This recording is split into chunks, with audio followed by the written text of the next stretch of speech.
नमस्कार, आप देख रहे हैं आज तक। मैं हूं आपके साथ रोहित सरदाना। शाम के 5 बज रहे हैं और वक्त तो चला है दंगल का। कोरोना की दूसरी लहर जब कहर बन के टूट रही है, जब वैक्सीन पर हंगामा बढ़ता जा रहा है, कांग्रेस सांसद राहुल गांधी ने वैक्सीन की किल्लत का आरोप लगाते हुए प्रधानमंत्री नरेंद्र मोदी को चिट्ठी लिखी है और तमाम मांगों के साथ विदेश में वैक्सीन सप्लाई रोकने की मांग की है।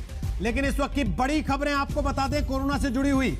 एम्स के 22 डॉक्टरों को अब तक कोरोना पॉजिटिव पाया जा चुका है। 1 अप्रैल से अब तक 22 डॉक्टर एम्स के कोरोना पीड़ित हो चुके हैं। इनमें से 25% डॉक्टर ऐसे थे जिनको वैक्सीन की पहली डोज लग चुकी थी। कल ही गंगाराम अस्पताल के भी 37 डॉक्टर कोविड पॉजिटिव पाए गए थे। इसके अलावा आपको बता दें कि लखनऊ में भी केजीएमसी के कई सारे डॉक्टर कोविड पॉजिटिव पाए गए थे। तो डॉक्टर्स पर कोविड की दूसरी लहर कहर बनकर टूटी है। उत्तर प्रदेश सरकार ने इस बीच बड़ा फैसला लिया है कि निजी सरकारी दोनों तरह के दफ्तरों में 50% कर्मचारी आएंगे। छत्तीसगढ़ ने 10वीं की बोर्ड की परीक्षाएं स्थगित कर दी हैं क्योंकि कई शहरों में लॉकडाउन लगा हुआ है। अशोक गहलोत ने प्रधानमंत्री नरेंद्र मोदी को चिट्ठी लिखकर आगाह किया कि उनके पास राजस्थान में केवल 2 दिन का वैक्सीन का स्टॉक बचा है। उन्हें कम से कम 30 लाख और वैक्सीन की दरकार है। तो कुल मिला के देश में इस वक्त कोरोना को लेकर स्थितियां लगातार डराने वाली होती जा रही हैं और इस सब के बीच वैक्सीन को लेकर जो लड़ाई चल रही है उसमें राहुल गांधी पर केंद्रीय मंत्री रविशंकर प्रसाद ने निशाना साधा है।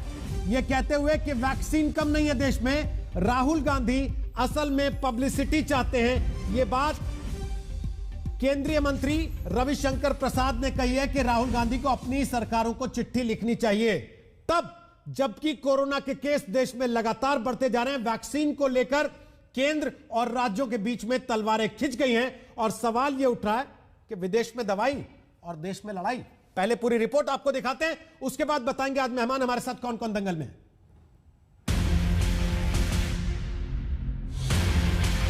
कोरोना की लहर जब पहले से ज्यादा खतरनाक है, तब देश में वैक्सीन के नाम पर सियासी लड़ाई शुरू हो गई है। महाराष्ट्र जैसे राज्यों की ओर से वैक्सीन की जरूरत से कम सप्लाई और पक्षपात के आरोपों के बाद अब कांग्रेस ने भी जोर शोर से सरकार को घेरा है। कांग्रेस सांसद राहुल गांधी ने प्रधानमंत्री नरेंद्र मोदी को चिट्ठी लिखी है और वैक्सीनेशन की सुस्त रफ्तार के आरोपों के साथ सरकार के सामने 7 मांगे रखी हैं। इनमें शामिल है वैक्सीन निर्माण क्षमता बढ़ाने के लिए कंपनियों को वित्तीय मदद देने की मांग, वैक्सीन का निर्यात रोकने की मांग, सभी आयु वर्ग का वैक्सीनेशन करने का भरोसा और वैक्सीन की खरीद और वितरण में राज्यों की भागीदारी बढ़ाने की मांग। वैसे राहुल के सीधे हमले के बावजूद स्वास्थ्य मंत्री हर्षवर्धन मानने को तैयार नहीं है कि वैक्सीन की कोई किल्लत है। We have given 36,91,511 doses. This figure, in fact, in last week we one day even gave 43 lakh doses. This is probably the highest given anywhere in the whole world and probably better than everyone. की परिस्थितियां अनुकूल नहीं हैं। जितनी vaccine doses राज्यों को चाहिए वो नहीं मुहैया करवाई जा रही। शायद कई राज्यों को ज़्यादा वैक्सीन दी जा रही है बनस्पत बाकी राज्यों के।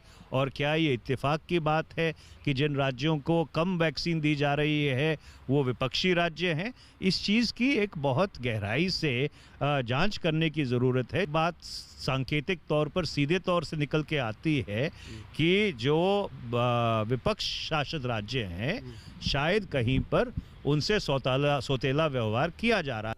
सरकार के मुताबिक अब तक 9 करोड़ 80 लाख डोज दी जा चुकी है। स्टॉक और डिलीवरी में 2 करोड़ 40 लाख डोज है। साथ ही 1 crore 90 lakh vaccine dose pipeline में है। वैक्सीन कम पड़ रही है, ठीक बात नहीं है। सब राज्यों में वैक्सीन उपलब्ध कराए गए हैं और जितना चाहिए उतना उपलब्ध हो रहा है। वैक्सीन सप्लाई को लेकर जब सरकार और विपक्ष में आर पार हो रही है, तब विदेश में वैक्सीन मुहैया कराने के भारत के वैक्सीन मैत्री कार्यक्रम को लेकर भी सीधी जंग है। वैक्सीन मैत्री के तहत अब तक भारत ने 85 देशों को 6 करोड़ 45 लाख डोज से ज्यादा वैक्सीन दी है। वैक्सीन मैत्री पर भारत ने बड़ी कूटनीतिक वाहवाही बटोरी है, लेकिन विपक्ष सरकार की रणनीति पर सवाल उठा रहा है। ऐसे में प्रधानमंत्री मोदी की चुनौती बढ़ी। हालांकि मुख्यमंत्रियों के साथ बैठक में पीएम मोदी ने बढ़ते आंकड़ों से परेशान होने के बजाय टेस्टिंग और ट्रेसिंग पर जोर दिया था। हम अभी चर्चा जितनी वैक्सीन की करते हैं उससे ज्यादा चर्चा हमें टेस्टिंग की करने की जरूरत है, बल टेस्टिंग पर देने की जरूरत है। मिलन शर्मा के साथ आनंद पटेल, दिल्ली, आज तक।